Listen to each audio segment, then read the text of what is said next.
They stole his dignity. Again and again, a veteran who once risked his life for his country was humiliated, robbed, and left alone, while his only friend, a battered old German shepherd, stood between him and the world's cruelty. In a quiet Georgia town where justice seemed to sleep, one old man and his loyal dog refused to back down.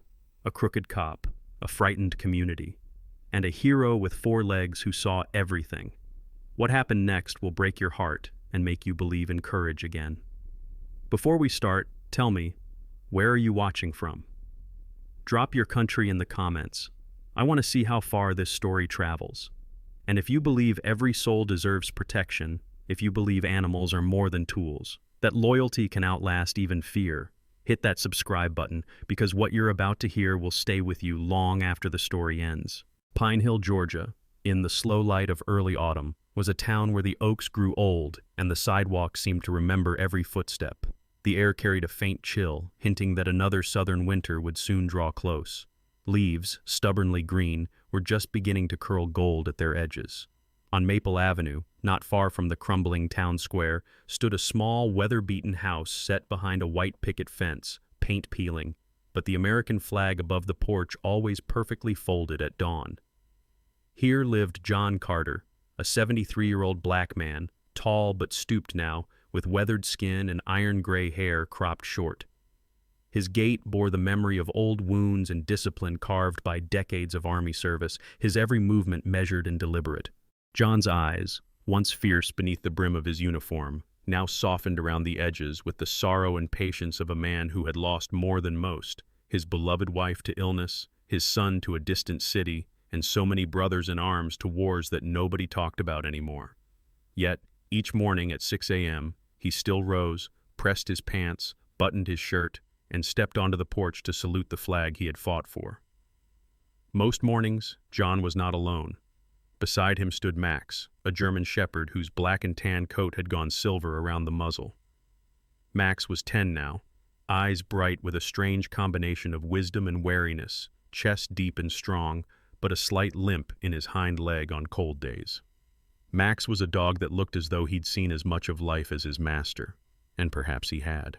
The pair had become something of a fixture in Pine Hill. John and his old army windbreaker, Max at his side, the two moving through the world with a quiet, unspoken loyalty that drew nods from neighbors and waves from schoolchildren. Max had not always been John's dog.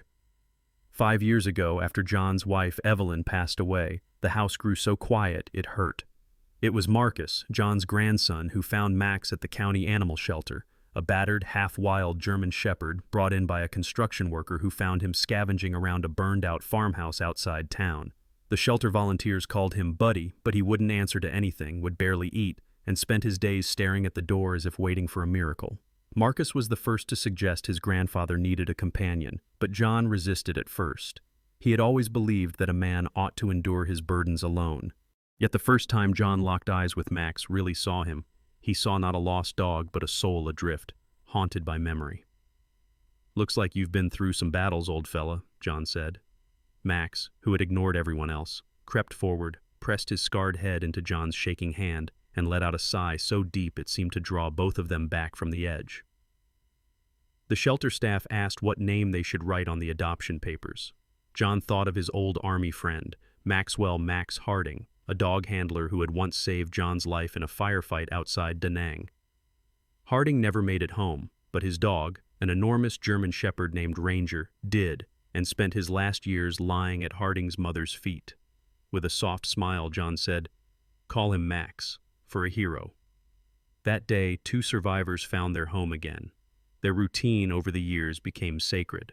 John and Max walked the neighborhood each dawn, Max always a step ahead, picking up the Pine Hill Gazette from the driveway with military precision, never chewing the paper, dropping it at John's feet with a wag of his tail. If a stranger approached the house, Max would let out a single, deep bark, a warning, not of aggression, but of duty. The children in the neighborhood called Max Sergeant, and some mornings, John would line them up and teach them how to salute, laughing as Max sat at attention beside the youngest boy, tongue lolling out, tail wagging in approval. One of those children, a round-faced girl named Sarah Patterson, was always the first to arrive. Sarah, 8, was the granddaughter of John's old army buddy, With her curly hair and neat pigtails and mismatched sneakers, she'd ask John questions about when he was a hero, but John always turned the conversation to Max. "This dog's the real hero now," he'd say, watching Max nudge the shyest child forward or sit quietly beside the one who'd scraped their knee, letting them hug his thick, warm neck until their tears stopped. Pine Hill itself was a quilt of old southern life-front porches with creaking swings, a diner on Main Street with the best peach cobbler in Georgia, a barber shop where old men swapped stories, and a community park that came alive on Saturdays with church picnics and slow, dusty baseball games. Yet, beneath the surface, there lingered a wariness, a knowing in every black family that the rules were not always written for them, that sometimes respect and dignity had to be defended with more than words. For John, the rhythm of his days was a kind of quiet resistance. Each time he folded the flag, each story he told the children about discipline and loyalty, each act of kindness like bringing groceries to Mrs. Jacobs, the widowed church pianist, or fixing the fence for Mr. Benson, the blind barber down the road. And through it all, Max was there, chasing away stray cats from the trash, standing sentinel when John walked to the corner store and curling up on the faded rug beside John's bed every night. It was Max who first sensed when things were wrong. On a morning when the air smelled of coming rain and the newspaper headline blared of new city taxes, Max tensed, nose twitching, as a strange car idled outside their fence. John, feeling the old soldier's alertness return, watched as Max sat between him and the gate, ears forward, muscles coiled. The car drove off. Nothing happened. But John did not miss the message sometimes. A dog's instincts know what a man's heart fears to admit. And so, through seasons of change and quiet perseverance, John and Max walked together, two survivors joined by loss, memory, and the silent promise to watch over each other as long as breath allowed. Morning in Pine Hill often broke gently, sunlight filtering through Spanish moss, the distant hum of traffic rising with the dawn. But for John Carter, there was a growing tension beneath that calm, a tension that had settled in the marrow of his bones. The world outside his tidy white fence was changing, not always for the better. He could feel it in the way neighbors lowered their voices on front porches, in how Mrs. Jacobs drew her curtains just a little tighter each evening, in the way Max's hackles lifted more quickly at the sound of unfamiliar footsteps. The man who brought this new edge to John's days was Officer Brendan Keegan. Keegan was in his early 40s, tall and heavy-set with a thick neck and the kind of pale skin that burned easily under the Georgia sun. His hair was sandy and cropped short. A faint scar ran from his left temple to just above his ear, and his steel blue eyes held a sharp, appraising look. He always wore his uniform pressed, his badge shining, and his jaw locked as if daring someone to question his authority.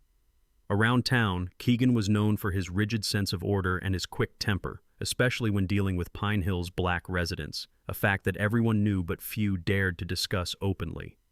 Even in the diner on Main Street, conversations paused when Keegan strode in, his heavy boots echoing on the tile. John first encountered Keegan in the most ordinary of ways, a slow left turn on Main, his blinker flashing a second too late. The patrol car's lights flared in John's rearview mirror, and Max, riding shotgun, sat up straight, tail rigid. Keegan approached the car with deliberate slowness, his left hand resting conspicuously on his holster, eyes flicking from John to Max and back again. "Morning, sir," Keegan said, voice low but edged. "Do you know why I stopped you?"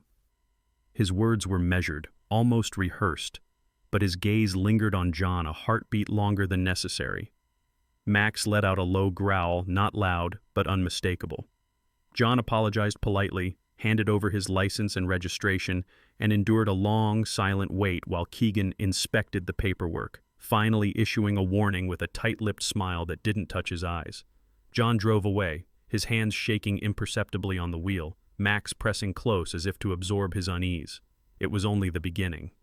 Over the next few weeks, Keegan stopped John 3 more times, each for minor infractions. A rolling stop at a deserted four-way, a tail light flickering, driving a hair above the limit. Always Keegan's demeanor was the same polite on the surface, but there was a coiled menace beneath, a kind of enjoyment in making John account for himself again and again. Each time, Max's reaction grew more pronounced. The dog would plant himself squarely between John and the open car door, muscles tense, his golden brown eyes fixed on Keegan's every move. The townspeople noticed. Old Mr. Benson, the blind barber, would sometimes be sitting on his porch, his cloudy eyes tracking the shape of the patrol car as it rolled by. Mrs. Jacobs would clutch her purse tighter, peering through the lace of her window. No one spoke up. No one ever did. Among John's neighbors, the effect was palpable. Henry Big Hank Matthews, a retired railroad worker with hands like shovels and a voice like gravel, confided in John one afternoon by the hardware store. "Best keep your head down, Johnny. He's got it out for you. For all of us, maybe." Hank, with his stooped shoulders and faded overalls, had seen enough of Pine Hill's shifts to know when something ugly was brewing. "You just stay smart," he warned, his tone heavy with worry. But John was determined not to show fear. He kept up his morning rituals, walking Max to the cafe where Lucille Evans, short, round, and always in a cloud of rose-scented perfume, ran the counter with motherly authority. Lucille, in her early 60s, wore her silver hair swept back in a bun, sharp brown eyes missing nothing. She served John coffee in a chipped mug reserved just for him, and always slipped Max a biscuit, saying, "A good dog deserves a treat." Lucille, who'd once lost her own son to a misunderstanding with police in a neighboring county, had learned to protect her heart but never lost her sense of humor. "If that cop gives you trouble, you send Max after him. Or better yet, send me," she'd joke, but there was steel in her laughter. On one particular Tuesday, as John drove home from the pharmacy, his arthritis acting up in the damp air, Keegan's patrol car slid behind him at the stoplight. Max stiffened, ears flat. John's pulse quickened, but he forced himself to keep his eyes ahead, hands steady on the wheel. The lights flashed again, the same routine, only this time Keegan's questions dug deeper. "Where are you headed, Mr. Carter? Got any packages in the car? Anybody been bothering you lately?" His tone was mock-friendly, but his fingers drummed a silent threat on the roof of John's Buick. Max leaned into Keegan's space, teeth just barely bared, the hairs along his spine bristling. A cluster of neighborhood elders watched from their front windows. Mrs. Jacobs, thin and stooped in her flowered housecoat, peered from behind her curtains, clutching a rosary. Hank Matthews stood at his fence, one hand shading his eyes, the other clutching his walking stick. None dared step outside. The tension was a living thing, straining across the lawns and hedges, everyone holding their breath. Keegan handed back John's documents with a smirk and a careless warning, then turned on his heel. Max followed his movements, never blinking, as if to say, "I remember you." The encounters left John drained. At home, he sat in his worn armchair, Max at his feet, staring into the flickering light of the television but seeing only the ghostly blue of the patrol car's lights. He didn't tell Marcus, not yet. Didn't want to worry the boy, didn't want to admit, even to himself, that fear could still creep in after so many years standing tall. But Max knew. The old dog curled close, pressing his solid weight against John's leg, refusing to let the darkness settle in without a fight. That week, John found himself changing small habits. He double-checked his lights and signals, drove a little slower, kept all receipts. At the morning flag ceremony, he took a moment longer to look over the street before unfurling the flag. When he met Sarah Patterson and the other kids for their morning salute, he caught himself scanning for Keegan's car, listening for the growl in Max's throat. But even as shadows stretched across Main Street, life in Pine Hill found ways to shine. Sarah, always curious, always kind, brought John a drawing of Max with a superhero cape, saying, "Sergeant Max can protect us all." John managed to laugh, ruffling her hair, grateful for the hope children always seemed to carry. At the cafe, Lucille made sure the regulars kept an eye out. Hank Matthews promised to call if he saw anything odd, and Max, more than ever, remained vigilant, watching, guarding, reminding John each day that even when justice felt far away, loyalty was something they could always hold on to. It was a Saturday morning so hot and sticky that even the flies seemed to pause on the air, hovering above the bustle of Pine Hill's weekly farmers market. Stalls lined Main Street in a cheerful row, shaded by striped awnings, the smell of fried catfish and sweet peaches swirling together under a sun already high by 10 a.m.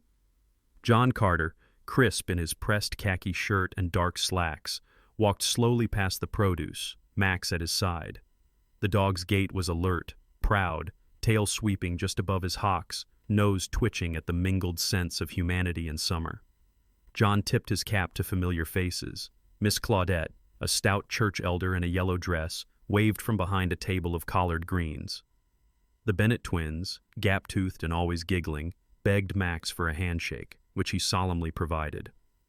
For a few moments, the old soldier almost felt at peace.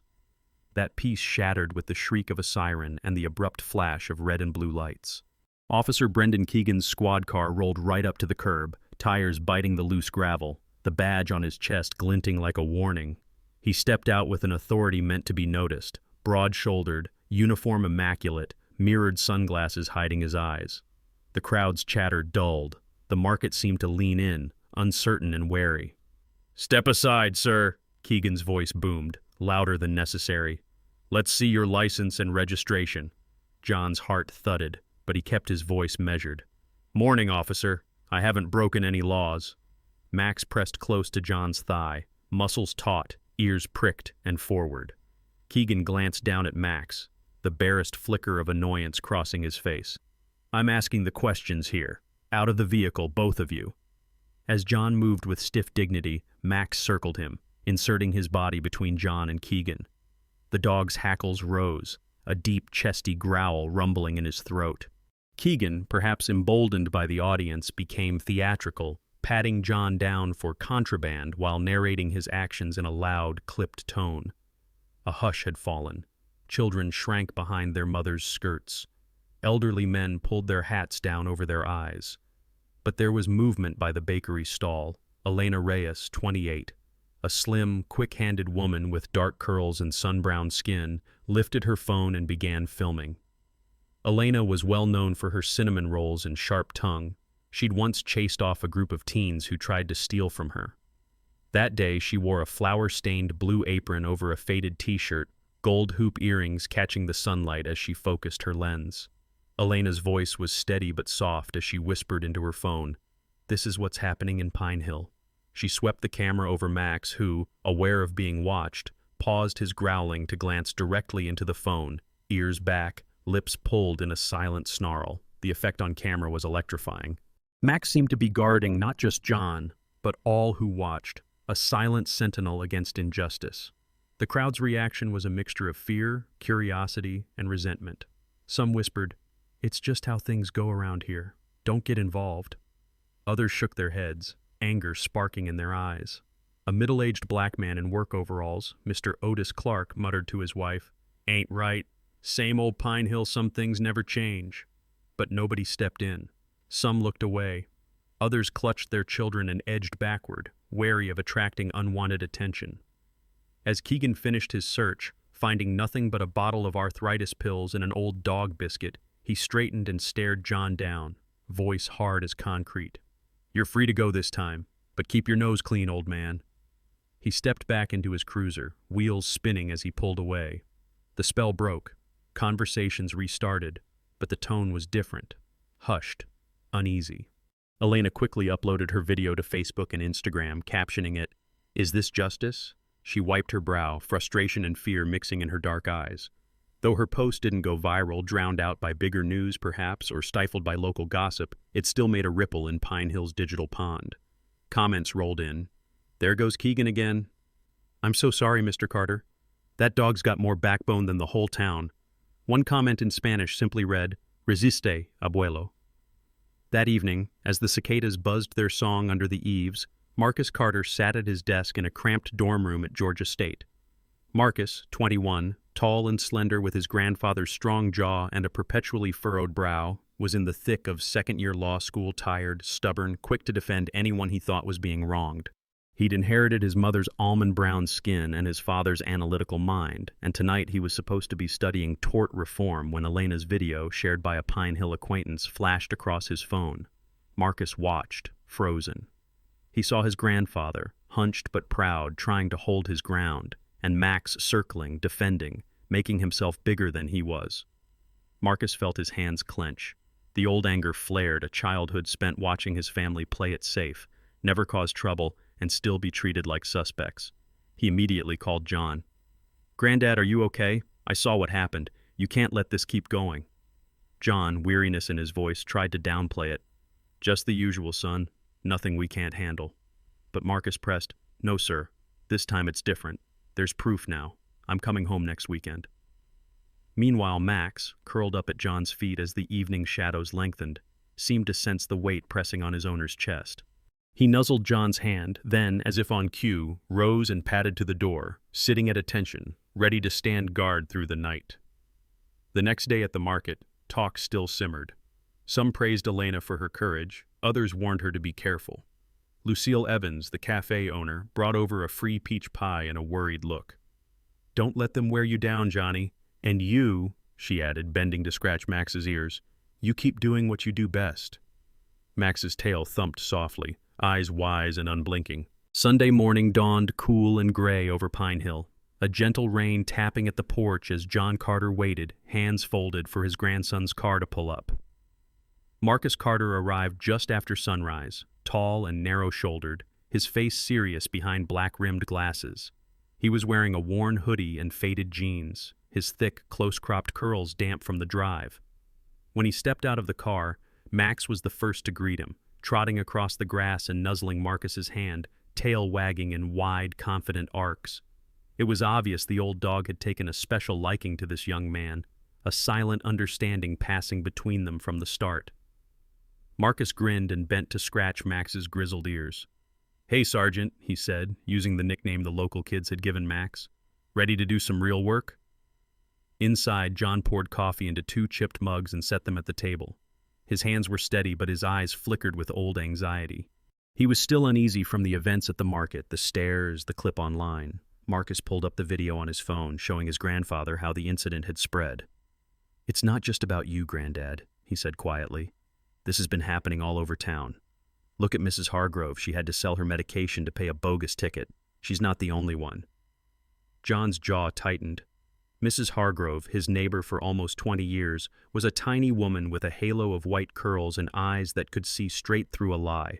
She'd always kept to herself, rarely asked for help, and now at 82 she was selling her pain pills just to make rent. That injustice landed heavier than any insult or threat. John nodded, eyes shadowed with reluctant resolve. "I'll do what needs doing, but we do it by the book." Later that day, a dark sedan pulled up to the curb, and out stepped Agent May Chen from the Atlanta FBI office. Chen was a woman in her early 40s, short but fit, with sharp cheekbones and black hair pulled into a neat ponytail. She wore a tailored navy suit, a crisp white shirt, and low-heeled shoes practical for running. Her expression was all business eyes keen, voice even, with a slight New York lilt. Chen had the air of someone who had seen enough corruption to be patient, but not enough to be cynical. She introduced herself with a firm handshake for John, a nod for Marcus, and a curious glance at Max. "So, this is our 4-legged operative," she said, a rare smile flickering across her lips. Max, recognizing the approval, gave a polite woof and sat at attention. Agent Chen began her briefing at the kitchen table, spreading out a slim laptop and a small case containing surveillance gear. She explained the plan. John would wear a hidden audio recorder beneath his jacket, and each bill in his wallet would be marked with a microscopic tracking code. "We need Keegan to take the money," she said, tapping a pen on her notepad. "And we need it all on tape. That means you can't argue. You just let him do what he's been doing. We'll handle the rest." John nodded, his mouth set in a hard line. He didn't like being bait, but he understood the necessity. Marcus's role was to keep his grandfather safe. He would be nearby during the operation, phone ready, and acting as a civilian witness if anything went wrong. As Chen attached the recorder to the inside of John's jacket, Marcus carefully examined the device, eyes narrowed. "Will it pick up everything, even if we're outside?" "It's sensitive enough to catch a whisper," Chen assured him. "We've used these in far worse conditions." Then she turned to Max, who was watching with great interest, ears perked, tail beating a tattoo against the kitchen floor. "You know," she mused, "we could use another angle. If he's willing to wear a camera harness, it would be invaluable." Marcus lit up, eager for a task. He gently slipped a custom harness black nylon with a tiny GoPro attached around Max's broad chest, securing it snugly but comfortably. Max stood perfectly still as Marcus adjusted the fit, then immediately spun in a circle, tail high, tongue out in a canine grin. "He likes it," Marcus laughed. "He always did want to be the center of attention." Max seemed to sense the excitement, sticking close to Marcus and John, shadowing their every step as they rehearsed the scenario in the driveway. John practiced handing over his license, keeping calm, letting Keegan control the pace. Max practiced walking a tight circle around the car, making sure the camera's field of view caught everything. Agent Chen watched with a look of respectful surprise. "He's better trained than half the officers I've worked with," she murmured, noting how Max responded instantly to hand signals and verbal cues. John smiled, pride flickering across his tired face. "He learns quick, and he never forgets a bad man." As they finished their preparations, Mrs. Hargrove shuffled onto her porch across the street, her fragile frame wrapped in a pink cardigan. She watched quietly, eyes shining, and offered John a small wave. He waved back, feeling the weight of her hopes on his shoulders. The day of the operation, John dressed carefully, pressed pants, clean shirt, the flag pin on his lapel. Max sat at his side, alert and ready. Marcus parked his car discreetly 2 blocks away, tension etched on his brow. Agent Chen waited in an unmarked van with a monitoring team, earpiece crackling with quiet static. The entire street seemed to hold its breath. When Keegan's cruiser finally appeared, John's pulse jumped, but he forced himself to act normal. Max bristled, but remained by John's side, playing the part of loyal pet. The encounter unfolded just as they'd planned. Keegan's questions, his rough hands, the familiar routine. The difference now was that every word, every motion, was captured from 3 angles: John's jacket, Max's harness, and Chen's surveillance van. Keegan's face never changed, his eyes hard as ever, but Max's camera caught a twitch in his jaw, a flicker of something uncertain. Afterward, back at home, Agent Chen downloaded the footage, reviewing it with a practiced eye. "We've got him," she said, satisfaction warming her voice. "Now we just have to make it stick." John, exhausted but resolute, slumped in his chair as Max curled at his feet, head resting on John's shoe. Marcus squeezed his grandfather's shoulder, relief and pride mingling in his eyes. "We did good, Granddad," he whispered. "You did good." The air on Maple Avenue was heavy that afternoon, thick with the scent of cut grass and distant rain. Clouds rolled low, bruised purple along the horizon, but for now the sunlight broke through in sharp golden lines, glinting off John Carter's windshield as he drove with unwavering caution. His old Buick moved slow and steady down the cracked asphalt, Max perched in the passenger seat, every muscle coiled, ears flicking at every passing sound. John's hands stayed tight on the wheel, his breath slow and measured, aware of every detail: the speedometer, the turn signal, the little badge pinned to his lapel. He'd spent his whole life learning to move carefully, to draw no attention, but today, every movement mattered more than ever.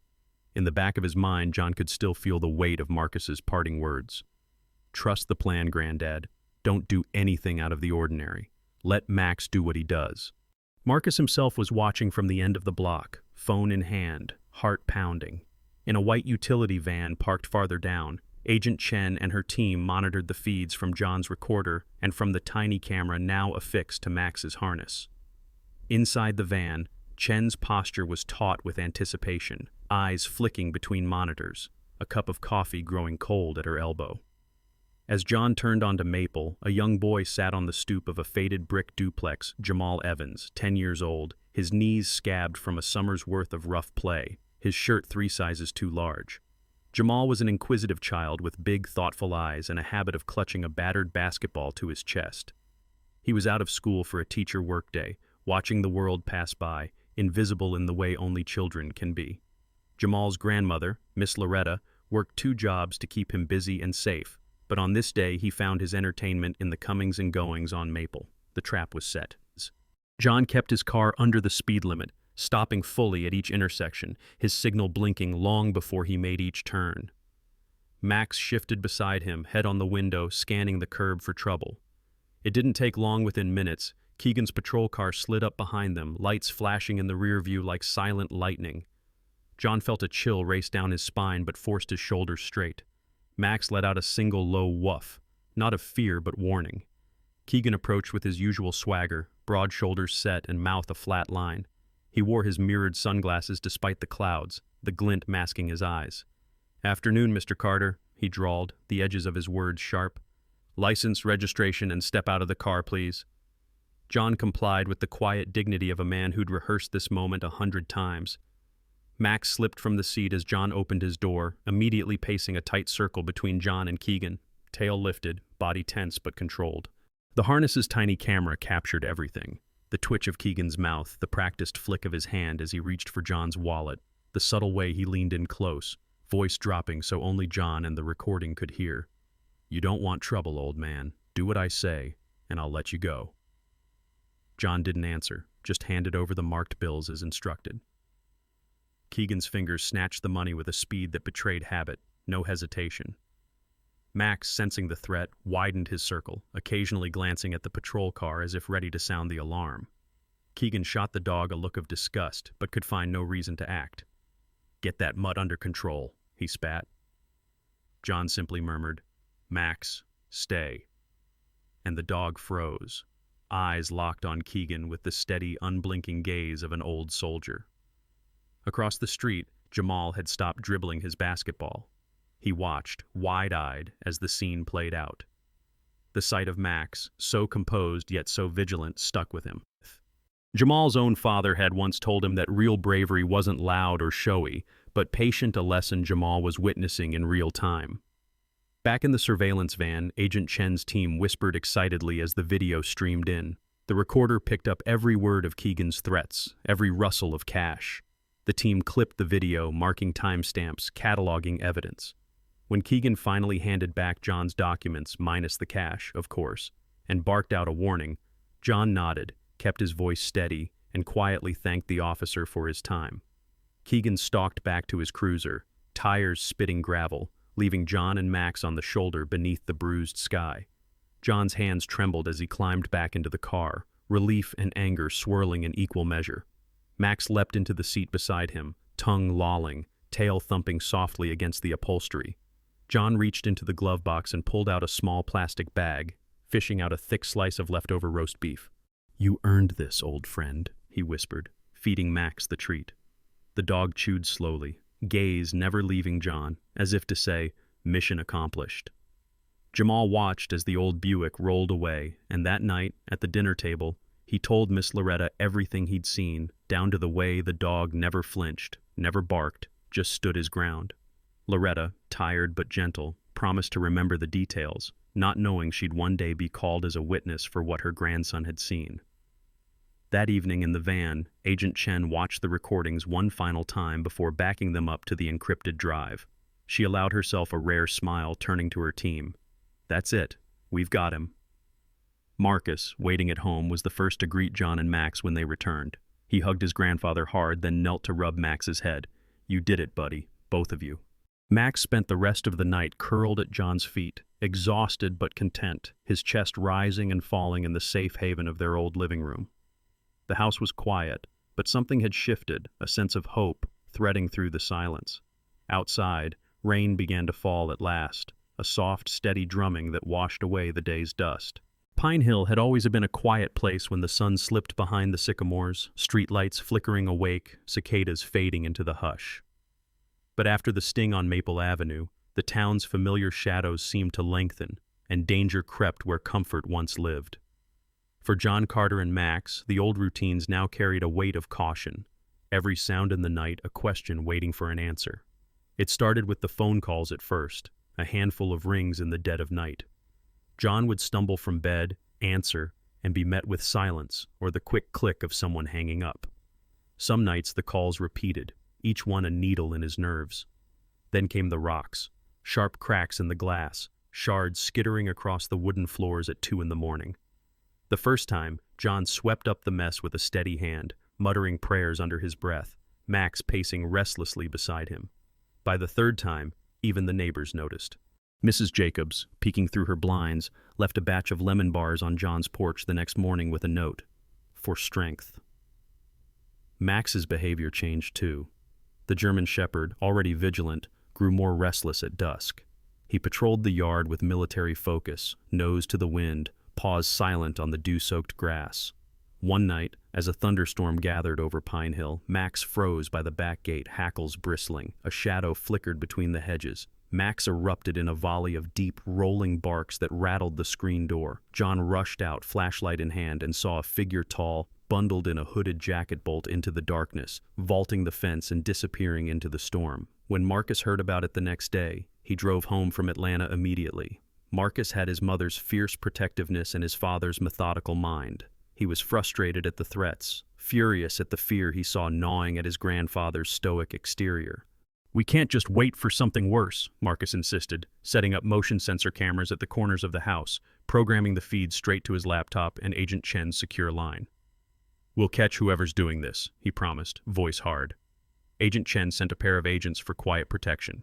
One, Brian Wallace, was a stocky black man in his late 30s with a calm manner and a sharp eye for detail. The other, Rachel Kim, a petite Korean-American woman with a quick wit and a knack for blending in. They took turns parking an unmarked sedan down the block, checking in on John with polite distance. Wallace, in particular, struck up an easy friendship with Max, offering a dog biscuit at each shift, earning a slow tail wag and Max's cautious trust. Despite the extra security, fear seeped in. The worst was the sense of being watched, cars idling too long by the curb, footsteps echoing on the sidewalk after midnight, the sensation of eyes at the edge of the yard. John, once so proud and private, found himself double-checking the locks, keeping a heavy flashlight by his bed. The neighborhood, always close-knit, grew nervous. Hank Matthews, the old railroad worker, stopped by more often, pretending to need advice on his tomato plants. Mrs. Jacobs prayed longer at church. Even Lucille at the cafe started offering John free pie, always with a squeeze of his hand and a look that said she knew he needed comfort more than dessert. Then came the night Max unearthed the unexpected. The air was thick with fog, a ghostly mist hugging the lawn. Max patted the yard, alert as always. Near the back fence, he paused, nose working furiously at a patch of loose earth beneath the gardenia bushes. He dug with swift, powerful strokes, dirt flying in clumps. John, curious, came out with his flashlight and knelt beside his old friend. In the shallow hole, Max uncovered a battered USB flash drive wrapped in a plastic bag. The device was mud-smeared and scratched, but intact. Marcus, summoned at once, examined the find with suspicion and excitement. He and John watched as Agent Chen connected the drive to her laptop in the safety of the kitchen. Inside were folders of scanned receipts, emails, and ledgers, evidence of off-the-books cash seizures and illegal ticket quotas stretching back years. Chen's eyes flashed. "This is a smoking gun," she whispered, marveling at Max's nose and instincts. For John, relief was mixed with dread. Whoever hid the drive there would surely want it back. "We need to be even more careful," Chen cautioned. "You're making enemies, but you're also making a difference." That week, things escalated. 2 nights later, someone tried to force the back door, but retreated when Max launched himself at the screen, barking until the neighborhood lights flicked on one by one. Marcus reviewed the camera footage, passing it to Chen's team. They identified a shadowy figure in a black hoodie and sneakers, a detail that later matched a suspect already under investigation. Despite everything, John tried to preserve normalcy. He still raised the flag at sunrise, Max at his heel. He still welcomed Sarah Patterson and the kids for their morning salute, though now he kept a careful eye on the street. The sense of community helped. Neighbors started leaving notes, pies, and sometimes just a thumbs up as they passed. Even Jamal Evans, the boy from Maple Avenue, stopped by with his basketball to see Max. Jamal's admiration for the old dog had grown. He now watched the yard with a protector's pride. But at night, when the wind rattled the windows and Max stood sentinel at the door, John felt the isolation, the pressure of being a target for standing up. "You're a brave one," he whispered to Max, hand on the dog's warm head. Max only leaned closer, loyal as ever, a living reminder that courage sometimes comes on 4 legs. The late summer sun hovered low over Pine Hill, painting the tired bricks and cracked sidewalks in a hazy gold. The air was restless with rumor word had gotten out that the FBI wasn't just watching the police, but had begun looking into local business owners too. Windows that once framed idle gossip now flickered with the light of late-night strategy. John Carter moved through these shifting currents with a mixture of pride and caution, always trailed by Max, who had become a living legend on Maple Avenue. For the first time in weeks, there was a hum of hope. Children waved to John from their porches, and even those who once averted their eyes now nodded respectfully. John, his frame still upright but slower than in spring, walked with Max in the early morning greeting neighbors, sharing a few quiet words, watching for the unmarked cars parked just out of sight. The town had changed. and the dog at his side was part of that reason. The investigation was evolving. Agent Mei Chen, tireless and sharp-eyed, now led a larger task force. Meetings in John's living room felt almost like family gatherings, except for the laptops, evidence bags, and tired voices on speakerphone. Marcus took a lead role, cataloging documents, uploading surveillance videos, and keeping in touch with new witnesses. He had become a bridge steady, methodical between the old world his grandfather inhabited and the urgent digital war that now raged for justice. Max's role shifted too. No longer just a guard, he had become a partner. On a humid Wednesday, Agent Chen arrived at John's house with a nervous energy. "We've got a lead," she announced. "We think the missing money is being kept off books hidden, maybe even laundered, but we need eyes and a nose." The tip had come from Rachel Kim, the petite FBI agent who'd spent weeks tracking a pattern of late-night deliveries behind a local business, the Pine Hill Wash and Dry, a weather-beaten laundromat owned by Chester Dunleavy. Dunleavy was a pillar of the old Pine Hill, white, well-fed, always in a suit even on the hottest days, with pale blue eyes that smiled more than his mouth did. He'd made his fortune running half the laundromats and vending machines in 3 counties, and was often seen at council meetings, shaking hands with the police chief or dropping off donations at the firehouse. He was Keegan's friend and rumored to be his silent partner. On the day of the operation, John and Max joined Agent Chen and Rachel Kim at a vacant lot next to the laundromat. Kim briefed them with her typical calm. "We'll let Max check the perimeter. There's been too much movement in and out of that back alley." Max, with his black tan coat glinting in the sun and the little camera harness still strapped to his chest, sniffed eagerly at the door, then followed a trail along the fence, nose pressed to the ground. He paused by a vent, tail rigid, then pulled John toward a patch of loose gravel behind the building. As Chen and Kim watched, Max began to dig his paws, kicking up dust, head low and focused. Within moments, he uncovered the outline of a wooden hatch hidden beneath an old refrigerator box. Rachel pried the hatch open. The stale air from below brought with it the scent of bleach and mildew and something else, the sharp tang of money. Flashlights swept the space, canvas duffel bags stacked shoulder-high, cash bundled in thick, rubber-banded stacks. The total, after counting, would reach over $300,000. The news swept through Pine Hill in less than a day. Keegan's network was larger than anyone guessed.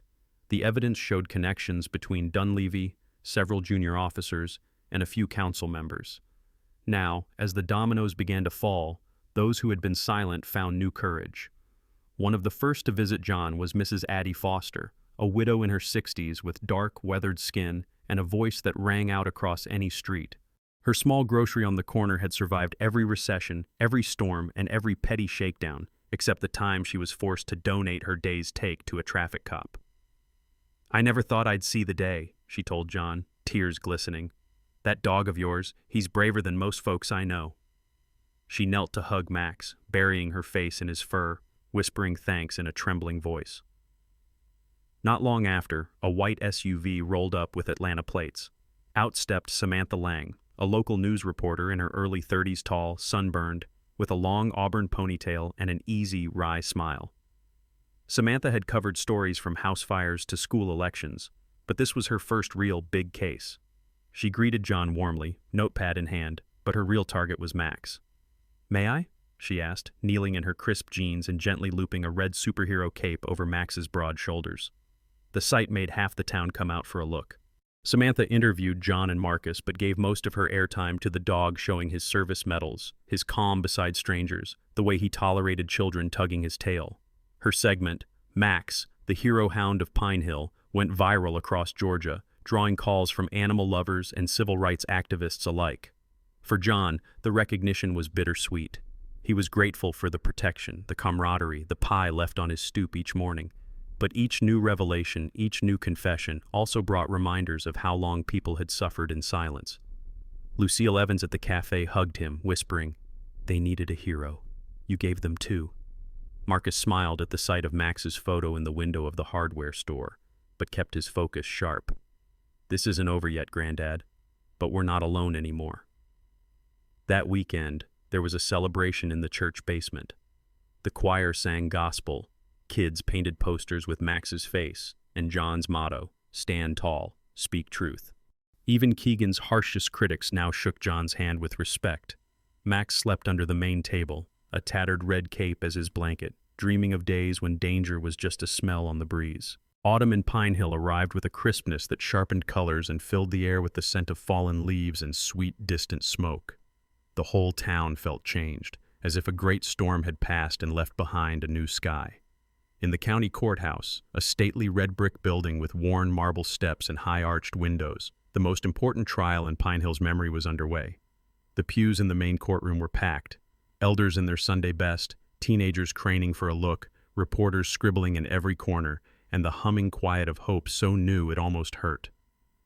John Carter sat in the front row beside Marcus, hands clasped, back straight as ever despite the months of fear and exhaustion.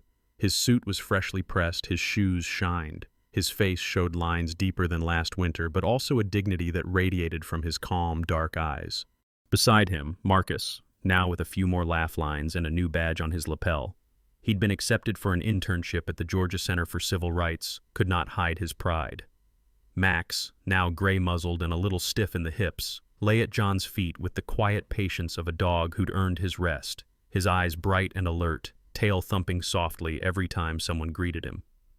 Judge Miriam Fletcher presided, a black woman in her late 50s with salt and pepper hair, quick wit, and a reputation for fairness that was nearly legendary in the region. She ran her courtroom with gentle authority and a sharp eye for bluster. The defendant's officer, Brendan Keegan, Chester Dunleavy, and two junior officers looked much smaller than they once had. Keegan's jaw was set, but his gaze flickered, unsure. Dunleavy, usually so polished, seemed lost without his expensive suits and easy smiles. Witness after witness took the stand. Mrs. Addie Foster, voice ringing with conviction as she described her stolen savings. Rachel Kim, the petite FBI agent outlining the evidence chain. Jamal Evans, nervously wringing his hands, recounting what he'd seen that day on Maple Avenue. Marcus presented digital files, camera footage, and receipts, his calm, methodical voice steady in the charged air. When John was called, he stood tall in his worn army jacket, his words simple and true.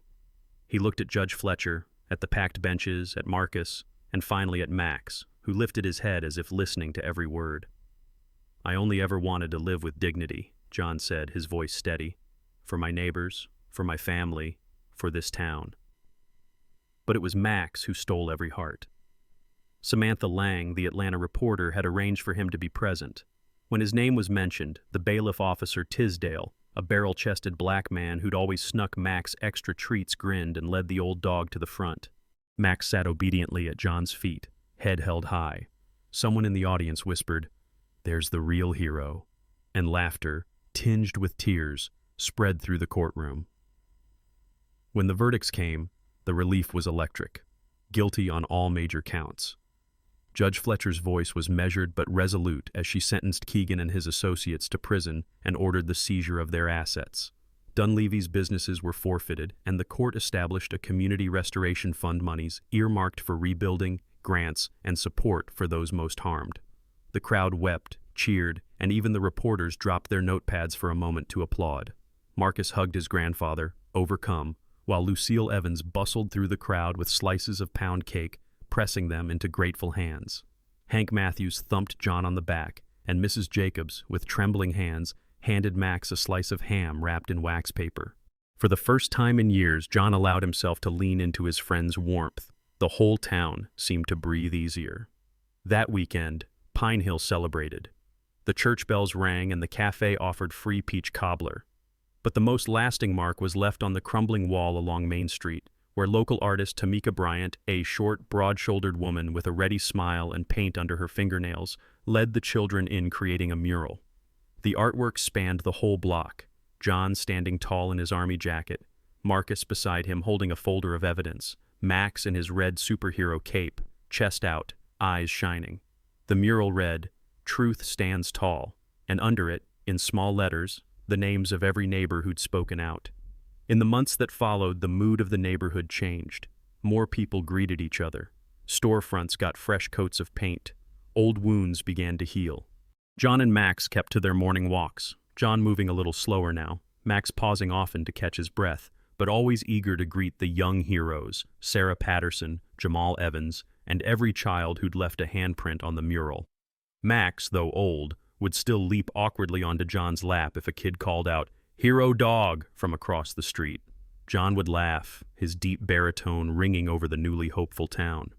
At sunrise, John still raised the flag outside his little house, Marcus sometimes by his side. When the light hit the mural, neighbors would gather, remembering what it meant to be brave together. In Pine Hill, justice was not just a word, but a story they'd written, side by side, paw in hand. Sometimes the greatest miracles are not thunderbolts from heaven, but small, steady acts of courage and kindness. One person standing tall, one loyal friend refusing to give up, one community coming together when all seems lost. Like John and Max, we all walk through seasons of hardship and doubt, but even in our darkest hours, God's light can shine through the people and the animals He places by our side. If you believe in second chances, if you believe that love and justice are never out of reach, remember, the real miracles happen when we show up for each other, defend what is right, and never lose hope. Every day offers us a chance to bring healing, to choose compassion, to witness the quiet grace of God moving through ordinary lives. If this story touched your heart, please share it with someone who needs a reminder that faith and goodness still matter in this world. Leave a comment below. Where are you watching from, and what does hope mean to you? If you want more stories of faith, courage, and everyday miracles, subscribe to our channel and join our family. And as we end, let's lift up a prayer together. May God bless and protect you and your loved ones. If you believe in hope, in miracles, and in the power of community, type Amen in the comments below. Let's see how many amens we can share, and may everyone bring a little more light into the world.